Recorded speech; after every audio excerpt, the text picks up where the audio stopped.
سبق نمبر 17 سورۃ المؤمن آیت نمبر 25 تا 27۔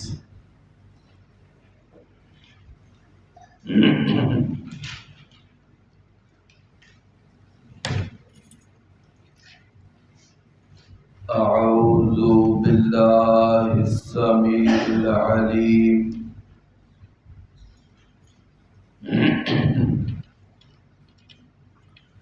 من الشیطان الرجیم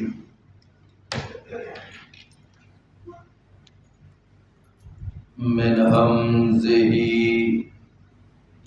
ونفخه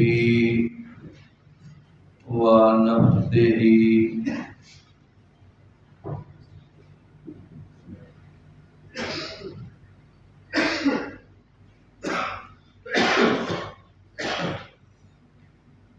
فلما جاءهم بالحق من عندنا قالوا اقتلوا أبناء الذين آمنوا معه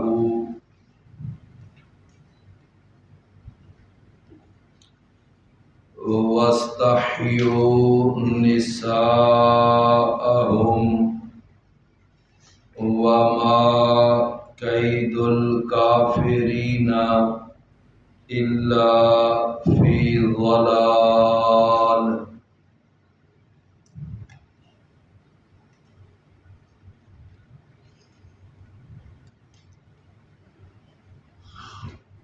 فلما جاءهم بالحق، پھر جب وہ آیا ان کے پاس، یعنی جناب موسیٰ علیہ السلام جب ان کے پاس آئے، قبطیوں کے پاس، فرعونیوں کے پاس، بالحق حق کے ساتھ، من عندنا ہماری جانب سے، ہماری طرف سے حق لے کر جب آئے موسیٰ علیہ السلام، قالوا تو انہوں نے کہا، اقتلوا ابناء الذین آمنوا معہ،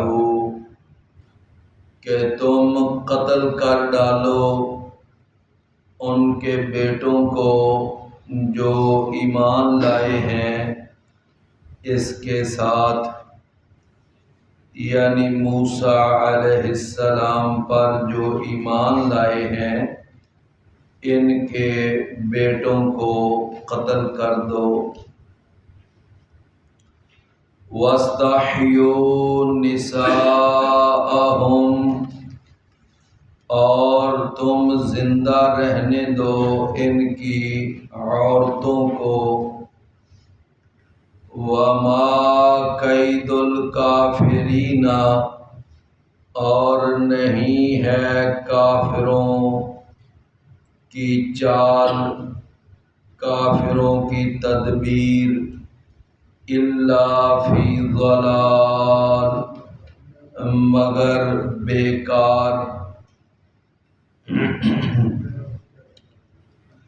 وقال فرعون، اور فرعون نے کہا،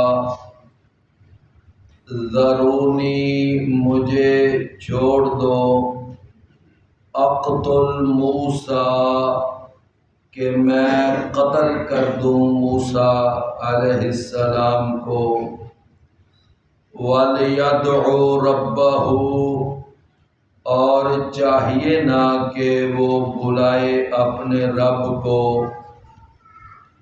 انی اخاف، بے شک میں ڈرتا ہوں، ان یبدل دینکم، کہ کہیں وہ بدل نہ ڈالے، تبدیل نہ کر دے تمہارے نظام کو، او ان یظہر فی الارض الفساد، یا وہ ظاہر کر دے زمین میں فساد کو۔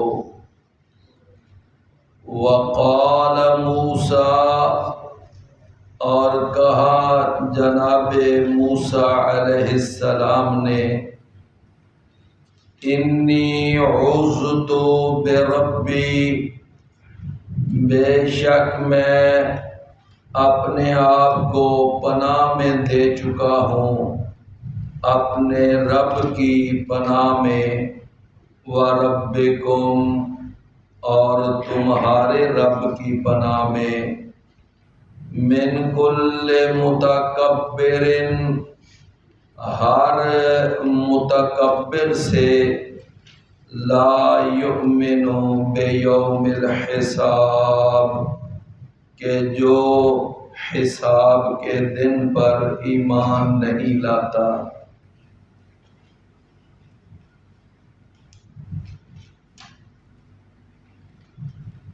یہاں اللہ تعالی نے موسیٰ علیہ السلام کا، ان کی زندگی کا ایک خاص پہلو یہاں ذکر فرمایا ہے۔ اس آیت کو ذرا سمجھنے کے لیے پہلے ایک بات ذرا توجہ سے سنیے گا کہ بعض ممالک میں جو بادشاہ ہوا کرتے تھے تو ان بادشاہوں کا ایک لقب چلتا تھا، یعنی ایک بادشاہ وہ اگر دنیا سے چلا بھی جاتا تو اس کی جگہ پر جو بادشاہ آتا تو اس کا وہی لقب آگے چلتا تھا۔ اس کی آپ مثال دیکھ لیں کہ جس طرح کسریٰ ہے تو ایران کا جو بھی بادشاہ ہوتا تھا اس کو کسریٰ کہتے تھے۔ اسی طرح روم کا جو بھی بادشاہ بنتا تھا اس کو قیصر کہا جاتا تھا۔ رسول اللہ صلی اللہ علیہ وسلم کے زمانے میں جو قیصر اور کسریٰ تھے، آپ نے ان کے بارے میں یہ فرمایا تھا کہ حالک کسریٰ فلا کسریٰ بعدہ، وحالک قیصر فلا قیصر بعدہ، کہ اب یہ جو کسریٰ ہے، یہ جو قیصر ہے، یہ ہلاک ہو جائیں گے اور ان کے بعد آگے کوئی قیصر اور کسریٰ نہیں چلے گا، یعنی یہ آخری کسریٰ ہے اور آخری قیصر ہے۔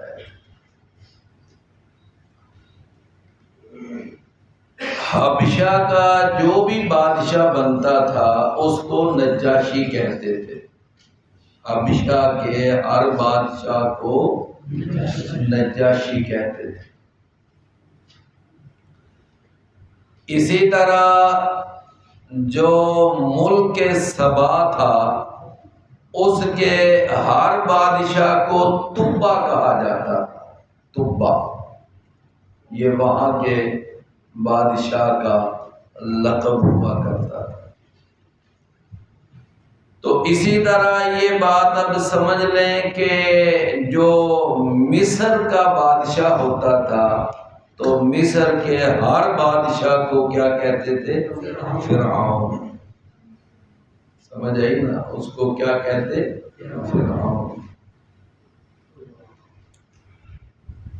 اب یہ بات میں نے اس لیے عرض کی ہے کہ آپ ذرا غور کیجئے کہ ایک فرعون وہ تھا کہ جب موسیٰ علیہ السلام ابھی دنیا میں آئے نہیں ہیں، ابھی پیدا نہیں ہوئے،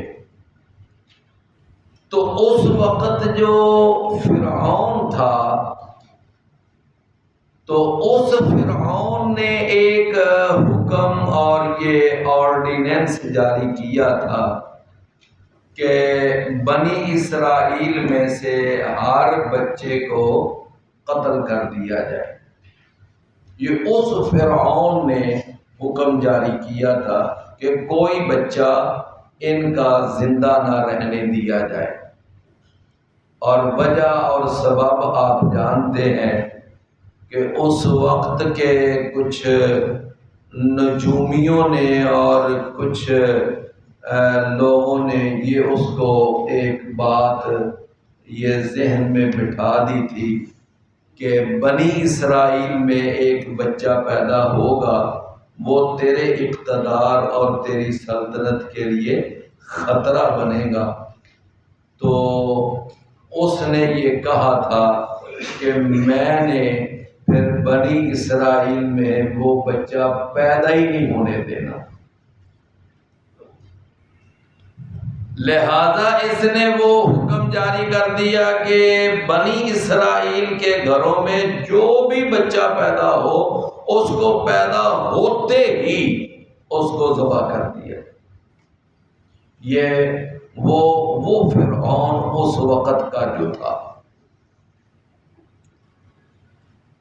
اچھا، اب جب انہوں نے اس طرح بچوں کو قتل کرنا شروع کر دیا، بڑے بچے قتل کیے، بڑے ہی بچے انہوں نے ذبح کیے، تو بعد میں کئی اس وقت کے لوگوں نے اس کو یہ بات سمجھائی کہ اگر اس طرح ان کا قتل عام ہوتا رہا نا، یعنی ہر بچہ جو بھی پیدا ہو بنی اسرائیل، تو اس طرح تو بنی اسرائیل کی نسل ختم ہو جائے گی۔ جب ان کے اندر عورتیں ہی عورتیں ہوں گی، بچیاں ہی بچیاں ہوں گی، ان میں مذکر ہوگا ہی نہیں، تو بالآخر یہ نسل کیا ہو جائے گی؟ تو ختم ہو جائے گی۔ تو اگر یہ نسل ختم ہو گئی تو یہ ہماری نوکری چاکری کرنے والے، یہ ہمارے غلام اور گھروں کی صفائیاں اور یہ ہمارے باقی جو کام کاج جو ہم ان سے وہ کام لیتے ہیں، وہ کون کرے گا؟ وہ اپنے آپ کو تو ایک شاہی خاندان سمجھتے تھے کہ اب وہ برتن دھونے، گھروں کی صفائیاں کرنی اور یہ نالیاں صاف کرنا اور یہ سڑکوں کی صفائی یہ کون کرے گا؟ پھر اگر اس طرح یہ ساری نسل ہی ختم ہوگی، تو پھر اس نے اگلا حکم یہ جاری کیا کہ چلو پھر اس طرح کرو کہ ان کے نا بچے 1 سال قتل کرو اور 1 سال رہنے دو۔ یہ پھر اس نے اگلا حکم جاری کیا تھا اس وقت کے فرعون نے۔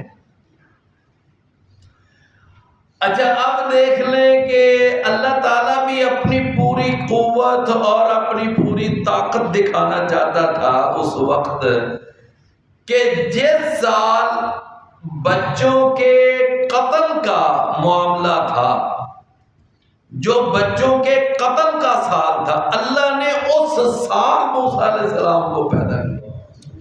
حالانکہ اللہ تعالیٰ اس کو اس سال بھی تو پیدا کر سکتا تھا کہ جب بچوں کے قتل کا سال نہیں تھا، اور جس وقت بچوں کے قتل کا معاملہ نہیں تھا نا، اس سال جناب موسیٰ علیہ السلام کے بڑے بھائی ہارون پیدا ہوئے۔ ہارون علیہ السلام کے لیے یہ مسئلہ پیدا ہی نہیں ہوا، کیونکہ وہ کس سال پیدا ہوئے تھے کہ جب بچوں کے قتل کا سال نہیں تھا۔ تو یہ ایک نظام اللہ تعالیٰ نے نا، یعنی وہ بالکل وہ کیا کہتے ہیں کہ یعنی عین اپنی پھر قوت اور اپنی طاقت پھر اللہ نے دکھائی۔ اور پھر یہی نہیں کہ اللہ نے موسیٰ علیہ السلام کو اس سال پیدا کیا، بلکہ موسیٰ علیہ السلام کو پیدا کر کے اللہ نے بھیج بھی کہاں دیا؟ دیکھو یہ ہے، دیکھو کہاں بھیج دیا؟ فرعون کے گھر۔ جس بچے کو مروانے کے لیے تو نے 60,000 بچہ مروایا ہے، ہم نے اس بچے کو پالنا بھی تیرے گھر میں۔ بات سمجھ آئی نا؟ اس کو پالنا بھی کہاں ہے؟ تیرے گھر میں پالنا۔ جناب موسیٰ علیہ السلام وہ سال پیدا ہوئے، اللہ نے بچا کے دکھایا، پھر اس موسیٰ علیہ السلام کو فرعون کے گھر میں پال کے دکھایا۔ یہ ہے اللہ کی قدرت۔ واللہ غالب علی امرہ، اللہ اپنے معاملے پہ غالب ہے۔ اللہ تعالیٰ علی کل شیء قدیر۔ دیکھ لیں جناب یوسف علیہ السلام کا واقعہ پڑھے، بندہ حیران رہ جاتا ہے کہ یوسف علیہ السلام کہاں بچے کنویں میں پڑے ہوئے، کہاں سے نکلے، کہاں بکے، کہاں ان کی خرید و فروخت ہوئی، کہاں گئے، جیل میں پڑے، اللہ اکبر، اور پھر اللہ نے کہاں جا بٹھایا؟ جی وہی بات ہوگی نا کہ واللہ غالب علی۔ تو اب میں عرض یہ کر رہا تھا کہ یہ جو فرعون تھا نا، یہ فرعون اور تھا، یہ فرعون اور تھا جس نے موسیٰ علیہ السلام یعنی اس بچے کو، جس کو وہ اپنے لیے خطرہ سمجھتا تھا کہ اس بچے کو میں نے پیدا نہیں ہونے دینا، تو اس بچے کو مروانے کی خاطر، ختم کرنے کی خاطر اس نے کئی ہزار بچے مروا دیے، کئی ہزار بچے۔ اچھا اس کے بعد پھر جناب موسیٰ علیہ السلام پھر آگے بڑے ہوئے، جوان ہوئے، بات سمجھ آئی نا؟ پھر موسیٰ علیہ السلام اب دیکھ لیں وہ شاہی محلات کے اندر ان کی پرورش ہو رہی ہے، وہاں کے وہ جو یعنی بادشاہوں والے جو راہ و رسم ہیں وہ ان کو معلوم ہے، ان کے گھروں کی تہذیب کیا ہے، تمدن کیا ہے، ان کا کلچر کیا ہوتا ہے، یہ سارا جناب موسیٰ علیہ السلام اس کلچر میں پڑھ رہے ہیں نا۔ تو بالآخر موسیٰ علیہ السلام سے پھر وہ ایک بندہ قتل ہو گیا، ہے جی۔ تو بعد میں تو بات کھل گئی تھی نا کہ یہ موسیٰ علیہ السلام بنی اسرائیل سے ہیں، یہ ان کی والدہ ہیں، اور وہ بات تو پھر بعد میں کھل گئی۔ موسیٰ علیہ السلام سے بندہ قتل ہو گیا، وہ وہاں سے چلے گئے مدین کے علاقے میں 10 سال رہے، واپس آ رہے ہیں تو اللہ نے نبوت عطا کی۔ اب جب واپس آئے اور آ کر جس فرعون کو اب وہ دعوت دینے گے، اب یہ وہ فرعون نہیں تھا، اب یہ اور فرعون تھا، لیکن چونکہ مصر کا بادشاہ تھا لہذا اس پہلے فرعون کو بھی فرعون کہتے ہیں اور اس بعد والے فرعون کو بھی فرعون کہتے ہیں۔ میری بات آپ سمجھ آئی نا کہ بعض ممالک ایسے ہیں جہاں کے ہر بادشاہ کو کیا کہتے تھے؟ وہ ایک ہی اس کا نام چلتا تھا، بندہ بدل جاتا تھا لیکن اس کا لقب وہی چلتا تھا۔ تو اب جب موسیٰ علیہ السلام اللہ کے نبی بنے، اللہ کے رسول بنے، اور فرعون کو دعوت دینے کا حکم ہوا کہ جاؤ جا کر فرعون کو دعوت دو، سمجھے نا؟ تو جناب موسیٰ علیہ السلام اب گئے فرعون کو دعوت دینے کے لیے۔ اب وہ جو نیا فرعون بیٹھا ہوا ہے نا، پرانے فرعون کی سیٹ پر اور اس کے تخت پر، عادتیں اس کی بھی وہی ہیں، حرکتیں اس کی بھی وہی ہیں، اسی طرح کا یہ یعنی ظالم متکبر اور یعنی ظالم قسم کا ہے، عادتیں وہی ہیں اس کی۔ تو جناب موسیٰ علیہ السلام جو ہے نا، اب جس وقت وہ نبی بن کر اب انہوں نے دعوت دی اور وہ معجزہ دکھایا، لاٹھی والا اور ید بیضاء والا وہ سارا، تو اب اس وقت نہ پھر انہوں نے یعنی اس وقت کے فرعون نے پھر بچوں کے قتل کا حکم دے دیا۔ اب یہ جو تھا یہ بچوں کا قتل ثانی تھا، وہ جو تھا وہ کیا تھا؟ قتل اول، اور اب یہ کیا ہے؟ قتل ثانی۔ یہ جو ہم نے آج آیت پڑھی ہے کہ فَلَمَّا جَاءَهُم بِالْحَقِّ، پھر جب موسیٰ علیہ السلام ان کے پاس آئے حق کے ساتھ، یعنی وہ جو پہلا قتل تھا وہ تو اس بچے کی پیدائش کو روکنے کے لیے تھا نا، سمجھ آئی نا؟ وہ تو اس پیدائش کو روکنے کے لیے قتل تھا، اس کا مقصد اور تھا۔ اس کے بعد پھر وہ قتل کا سلسلہ ختم ہو گیا۔ تو اب یہ جو موسیٰ علیہ السلام نبی بنے، اللہ کے رسول بنے، اور اب فرعون کو دعوت دینے کے لیے گئے اور جا کر اللہ کا پیغام سنایا، اللہ کی توحید ان کے سامنے پیش کی۔ تو اب جس وقت یہ معاملہ ہوا تو اب کا جو فرعون ہے، اس وقت کا جو فرعون ہے، اب اس نے پھر حکم جاری کر دیا کہ بنی اسرائیل کے بچے قتل کر، بنی اسرائیل کے بچے قتل کر۔ اب جو قتل کا حکم دیا، اس کی 3 وجوہات مفسرین نے بیان کی۔ کتنی؟ 3 وجوہات۔ ان میں سے سب سے پہلی وجہ یہ بیان کی جاتی ہے کہ اب اس نے جو قتل کا حکم دیا تھا اس کا مقصد صرف اتنا ہی تھا کہ تاکہ بنی اسرائیل کی آبادی کم سے کم ہو۔ کیوں حکم دیا تھا؟ تاکہ ان کی آبادی کم سے کم۔ اب یہ مقصد، اب آبادی کم کرنے کے لیے میرے بھائیوں، ہمارے ہاں یہ جو منصوبہ بندی چلتی ہے اور یہ جو فیملی پلاننگ چلتی ہے، اس کا مقصد بھی کیا ہے؟ جی یہی مقصد ہے، بات تو وہی ہے، یعنی بالکل وہی۔ اس وقت بھی یہ ایک فیملی پلاننگ کا ہی ایک حصہ تھا کہ بچے قتل کرو تاکہ آبادی کم ہو۔ وہ بچے پیدا ہو چکنے والوں کو قتل کر دیتے تھے، تو اب یہ ہے کہ بچہ پیدا ہی نہیں ہونے دینا، اس کی ولادت کا پروسیس ہی نہیں شروع ہونے دینا۔ اب یہ ایک قتل ہے، یہ بھی ایک قتل خفی ہے۔ اس کو کیا کہتے ہیں؟ قتل خفی۔ یہ قتل خفی ہے، ایک قتل جلی ہے اور ایک ہے قتل خفی۔ تو فرمایا اب انہوں نے یہ کہا کہ ان کے بچے قتل کرو تاکہ ان کی آبادی کم ہو۔ اچھا، دوسرا مقصد یہ بیان کرتے ہیں کہ اس کا مقصد یہ تھا کہ تاکہ معاشرے کے اندر ان کی تذلیل اور ان کی توہین ہو۔ بنی اسرائیل جب یہ ہوگا نا کہ ان کے بچے قتل ہو رہے ہیں، ان کی بچیاں زندہ چھوڑی جا رہی ہیں، تو ان کی معاشرے کے اندر، سوسائٹی کے اندر کیا ہو؟ ان کی تذلیل۔ ایک یہ پہلو بھی تھا۔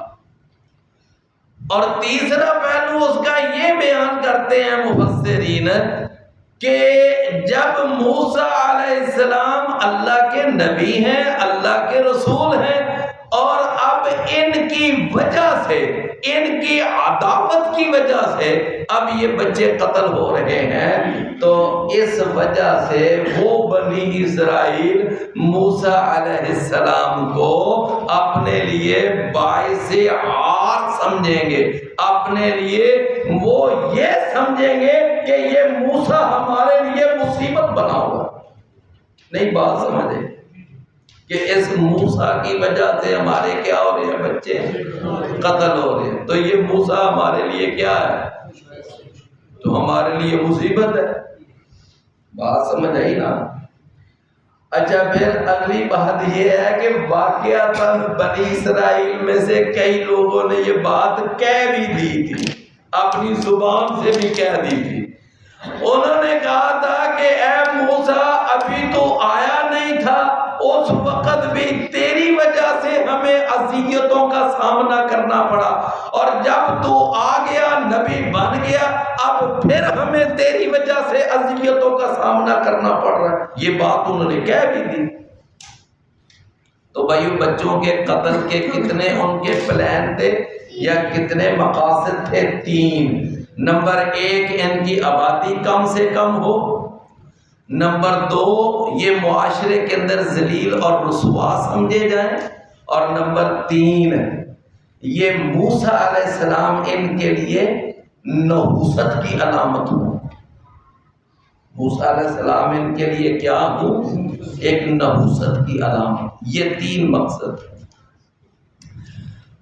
تو اللہ تعالیٰ نے ارشاد فرمایا فَلَمَّا جَاءَهُم بِالْحَقِّ، پھر جب وہ موسیٰ علیہ السلام اب آئے ان کے پاس نبی بن کر، اللہ کے رسول بن کر، پیغمبر برحق بن کر، جب ان کے پاس آئے فرمایا حق لے کر، من عندنا، ہماری طرف سے، قالوا اقتلوا ابناء الذین آمنوا معہ، تو اب انہوں نے کہا کہ تم قتل کرو ان کے بیٹوں کو جو ایمان لائے ہیں موسیٰ علیہ السلام پر۔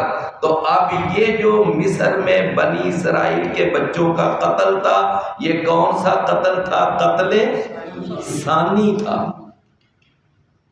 یہ قتل وہ جو پہلا قتل تھا وہ قتل اول تھا۔ یہ اب دوسری دفعہ انہوں نے قتل کی، یہ قرارداد منظور کی اور یہ قتل کا حکم جاری کیا۔ یہ دوسری دفعہ ہے۔ دوسری بات میں نے آپ کو یہ عرض کی ہے کہ اس وقت کا فرعون اور تھا اور اس وقت کا فرعون اور ہے۔ بات سمجھ آئی نا؟ کہ اس وقت فرعون اور تھا اور یہ فرعون اور ہے۔ فرمایا کہ وَاسْتَحْيُوا نِسَاءَهُمْ، اور تم زندہ رہنے دو ان کی عورتوں کو، وَمَا كَيْدُ الْكَافِرِينَ إِلَّا فِي ضَلَالٍ، اور نہیں ہے کافروں کا منصوبہ مگر ناکام، بیکار، مگر ناکام اور ضلال۔ ضلال کا عام ویسے معروف معنی گمراہی ہے نا، ضلہ، ضلہ کا معنی کیا ہوتا ہے؟ گمراہ ہونا۔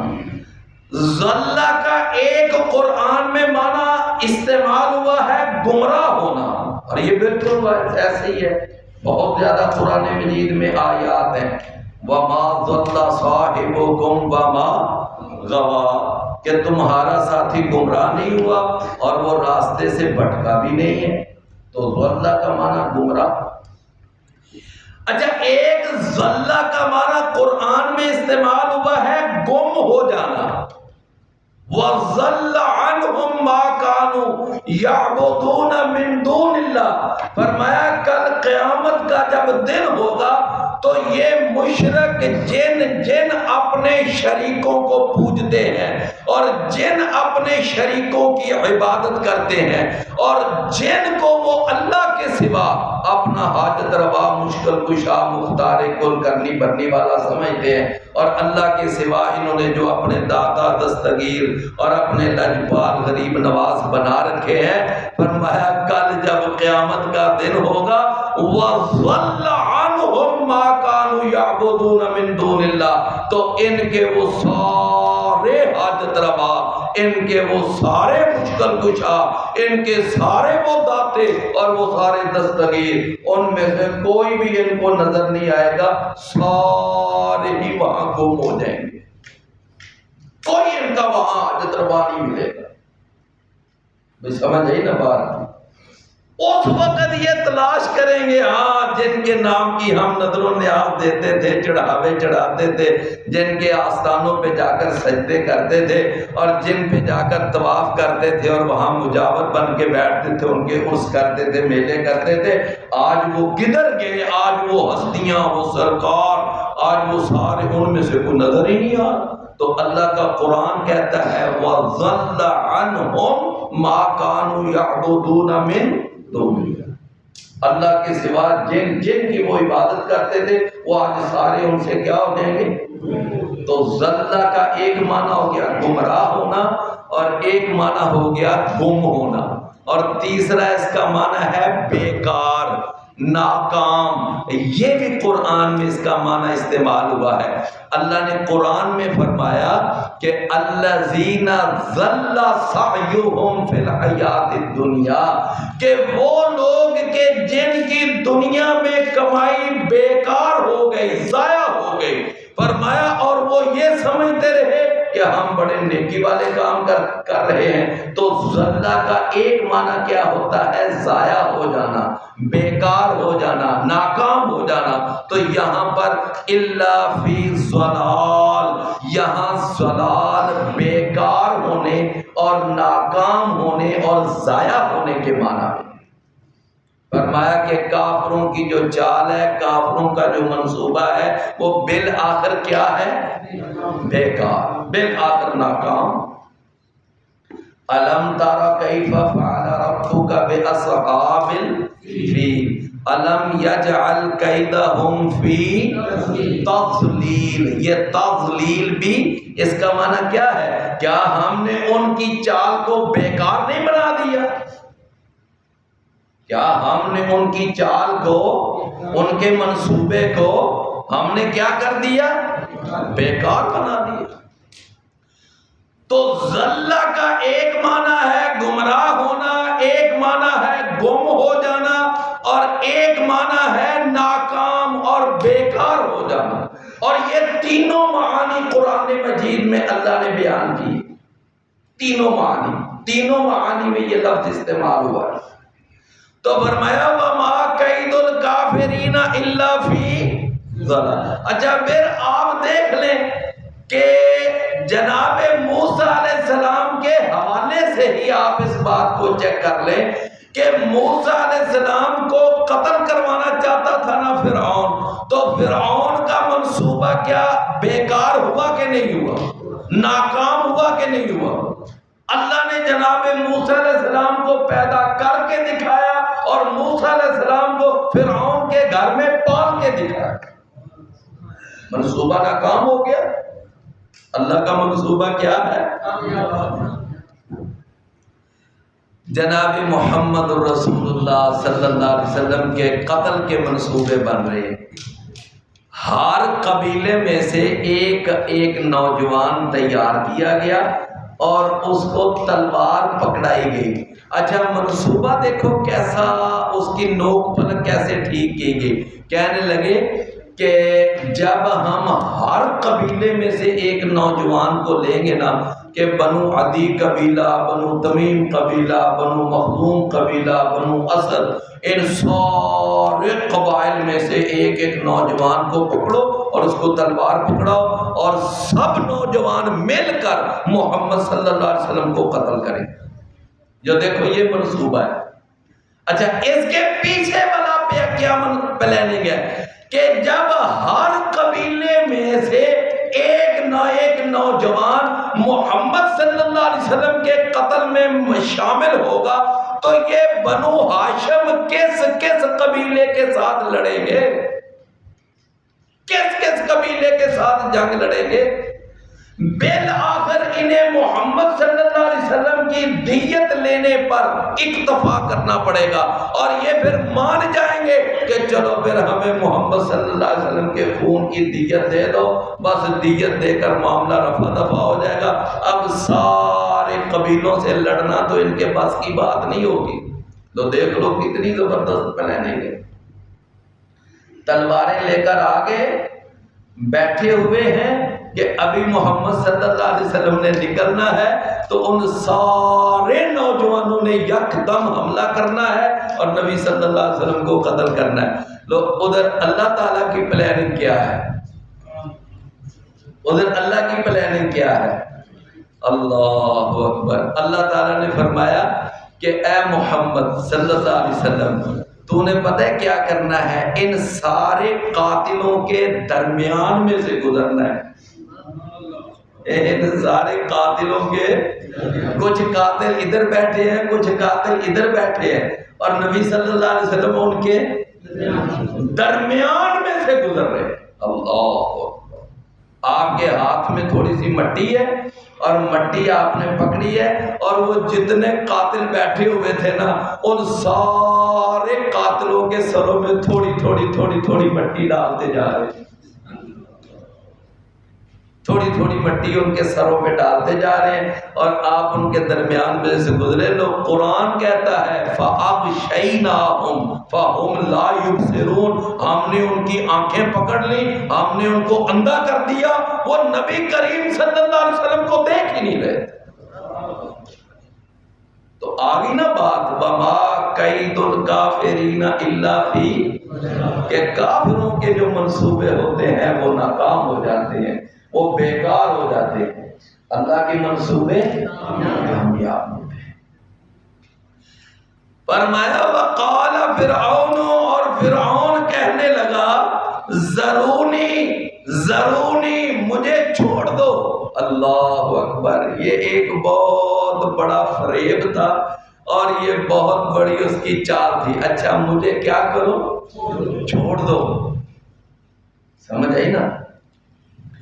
آپ نے کبھی دیکھا ہوگا کہ کبھی نا دو لڑنے والے آپس میں لڑ پڑے نا، تو ان میں سے ایک لڑنے والا وہ دوسرے سے ویسے ڈر رہا ہوتا ہے، ویسے ڈر رہا ہوتا ہے، تو اب نا وہاں جو چھڑانے والے تو ان سے کیا، اور نہیں چھڑ دیو، تسی مینوں چھڑ دیو، میں ویکھو اج نہیں چھڑنا ہی نہیں، حالانکہ وہ اندر سے ڈر رہا ہوتا ہے، اندر سے وہ یہ چاہ رہا ہوتا ہے کہ یہ مجھے پکڑے، یہ مجھے پکڑے، مجھے نہ اس کے قریب جانے دے، اندر سے اس کے دل میں یہ خواہش ہوتی ہے۔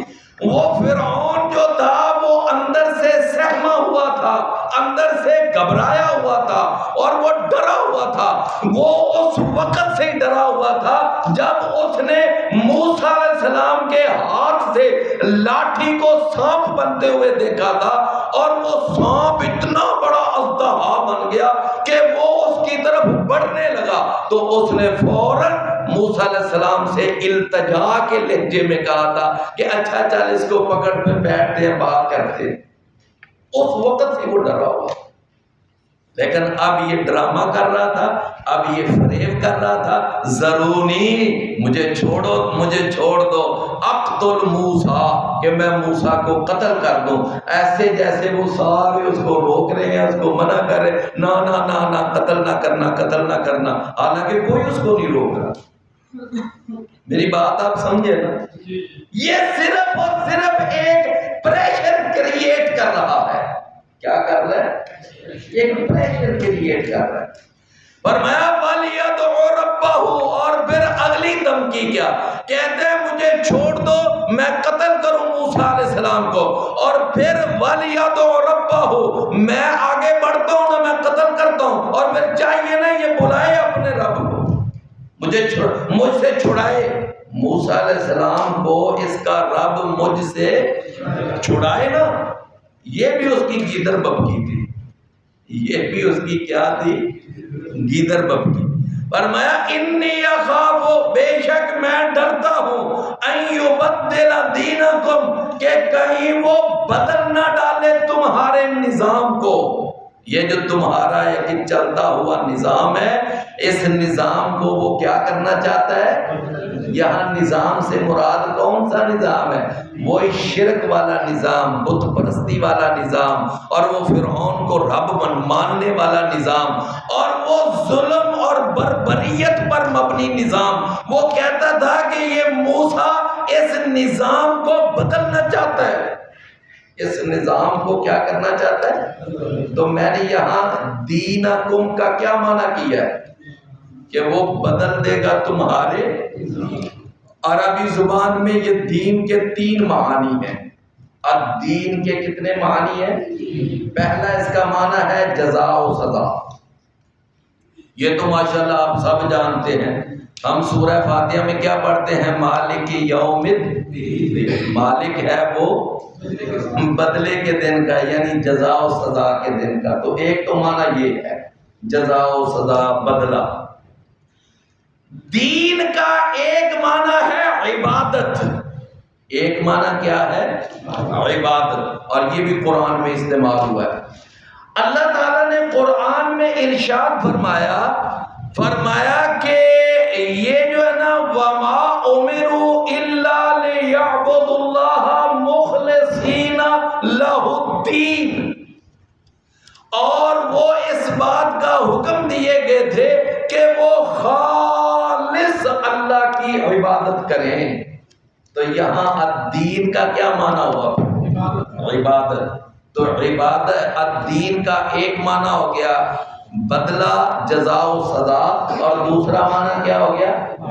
عبادت۔ یہ قرآن سے وما امروا الا ليعبدوا الله مخلصین لہ الدین۔ اچھا، تیسرا اس کا معنی معروف معنی وہ ہے نظام۔ وہ کیا ہے؟ نظام۔ ہم جب کہتے ہیں کہ اسلام ایک دین ہے تو اس کا کیا معنی کرتے ہیں؟ کہ اسلام ایک نظام زندگی ہے، نظام زندگی ہے، دستور الحیات ہے۔ بھائی بات سمجھ آئی نا؟ اور جس وقت وہ قبر میں سوال ہوگا کہ من ربوں کا، من نبیوں کا، تیسرا سوال کیا ہوگا کہ ما دینوں کا، بتا تو کس نظام کے تحت زندگی گزار کیا ہے، بتا تو کس نظام کے تحت زندگی گزار۔ آج یہ آپ کو جتنے سیکولرزم ایک نظام ہے، یہ سوشلزم ایک نظام ہے، یہ کمیونزم ایک نظام ہے، اسلام ایک نظام ہے، جمہوریت ایک نظام ہے۔ میری بات سمجھ آئی نا؟ یہودیت ایک نظام زندگی ہے، عیسائیت ایک نظام زندگی ہے، ہندو مت اور سکھ مت، بدھ مت، یہ سارے مختلف نظام ہیں۔ تو قبر میں سوال ہوگا بتا کہ جب تو زندہ تھا، زندگی گزار رہا تھا، کس نظام کے تحت زندگی گزار؟ ما دین ہوگا، ما۔ تو بھائی کتنے معنی ہو گئے؟ تین۔ ایک معنی جزا و سزا، دوسرا معنی عبادت، اور تیسرا معنی نظام زندگی۔ تو اس نے کہا وَلْيَدْعُ رَبَّهُ، اور چاہیے نا کہ وہ بلائے اپنے رب کو، انی اخاف ان یبدل دینکم، بے شک میں ڈرتا ہوں کہیں وہ تمہارے اس نظام کو بدل نہ ڈالے، او ان یظہر فی الارض الفساد، یا کہیں ایسا نہ ہو کہ وہ زمین میں فساد مچا دے۔ وہ دیکھو اپنے آپ کو پرامن سمجھ رہا ہے، اپنے سارے منصوبوں کو امن پسندی والے منصوبے سمجھ رہا ہے، اپنے آپ کو امن کا علم بردار سمجھ رہا ہے، اور موسیٰ علیہ السلام کو اپنے مقابلے میں دہشت گرد اور فسادی کہہ رہا ہے۔ ان کو کیا کہہ رہا ہے؟ فسادی۔ اچھا، مکے کے مشرک اپنے آپ کو ہدایت پر سمجھتے تھے، نبی صلی اللہ علیہ وسلم کو گمراہ سمجھتے تھے۔ دیکھ لو کیسی عجیب بات۔ فرمایا کہ او ان یظہر فی الارض الفساد، یا کہیں یہ زمین میں فساد نہ مچا دے۔